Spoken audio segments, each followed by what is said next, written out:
Hey Flower Tribe, it's Kelly Lehman from Cranberry Fields Flower Farm, and today I want to give you some great tips on how to do some fall care for your smooth hydrangeas. If we haven't met yet, it's nice to meet you. My name is Kelly Lehman. I'm the owner of Cranberry Fields Flower Farm here in Cranberry, New Jersey, and I love giving you guys fun, free flower tips. So please feel free to subscribe to this YouTube channel and hit that bell notification so you know whenever I post another fun, free flower tip video. So here it is. It is September. We're in my New Jersey Planting Hardiness Zone 6 garden, and this is what my smooth hydrangeas look like. And they look pretty beat up. We had a really tough last few weeks where we had temperatures that were soaring in the hundreds, and then we had hardly any rain.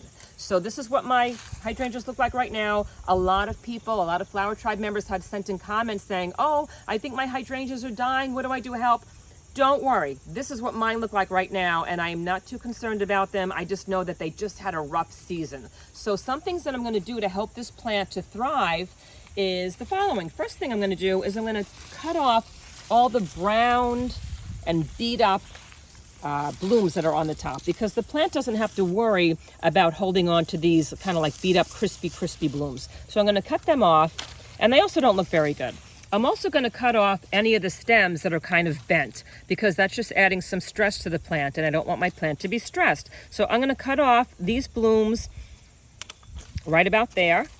I'm going to try to leave some extra leaves on the plant. These guys, once again, are kind of like just bent over. The stem's all broken, but this one doesn't even have any leaves left, but this one's got a little leaf left. I'm going to leave some of those leaves in place so that the plant can continue to feed itself through photosynthesis. But guys, for the most part, I will leave the good-looking blooms in place because they add for some great fall interest on the plant when you're looking at your landscaping.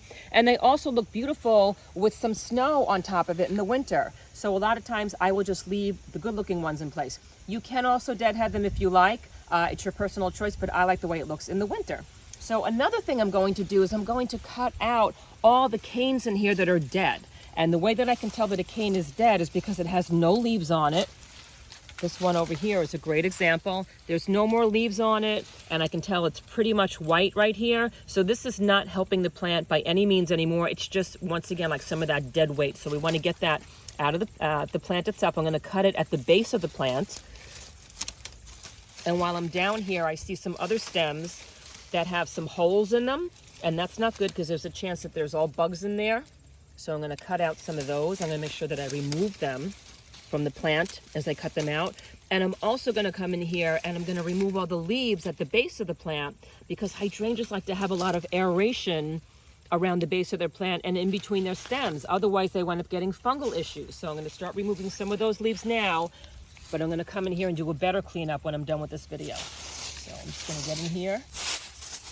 I'm going to basically do these steps around the entire plant, and when I'm done cleaning up the leaves, I'm going to add some mulch. And I want to show you what my endless summer hydrangeas look like, because I started cleaning them up and I actually also have some mulch laid on them. So I want to show you what that finished hydrangea product looks like when it's done. You can tell most of the leaves are gone. Of course, every day some new ones blowing, but for the most part, you can tell this base has a very nice flow right now, a lot of airflow.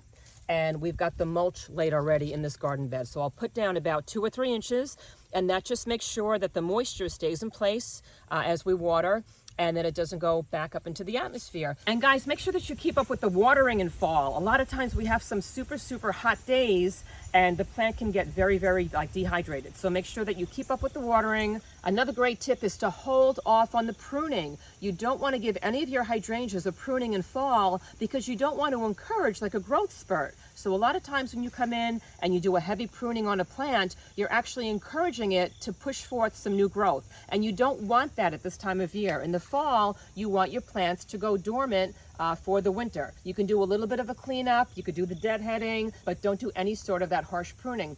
And also hold off on the fertilizers this time of year, because once again, those fertilizers will also tell the plant, you know, it's time to push forth some of that new growth. So hold off on the fertilizers, hold off on the pruning, keep up with the watering, and make sure that you just kind of like give it a really good cleanup and some of that extra mulch, and you should be all set. And so guys, please feel free to say hi to us over on my Cranberry Fields Instagram channel and also on my Kelly Lehman's Flower Tribe Facebook group, because there's thousands of gardeners from all over the world and they're asking and answering loads of garden questions over there. And you can also check out my podcast, and please check out the online flower courses that I made for you guys. There's a whole bunch of easy to follow videos showing you how to grow amazing flowers in your own backyards, and I chose the flowers that I found were the most beautiful and they were the easiest to grow. And then I also made you some how-to videos on how to arrange those flowers into beautiful arrangements so you can gift them to your family and friends, or just have in your home all the time. You will find links to all of these in descriptions below, and I will see you guys in the next video. Make sure that you keep up with the watering. What else? Oh my gosh, I forgot. And guys, what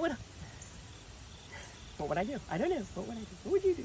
So a lot of times when you prune back your hydrangeas, you'll, okay, the wind going on, so it's gonna be bad audio, so let's hold off.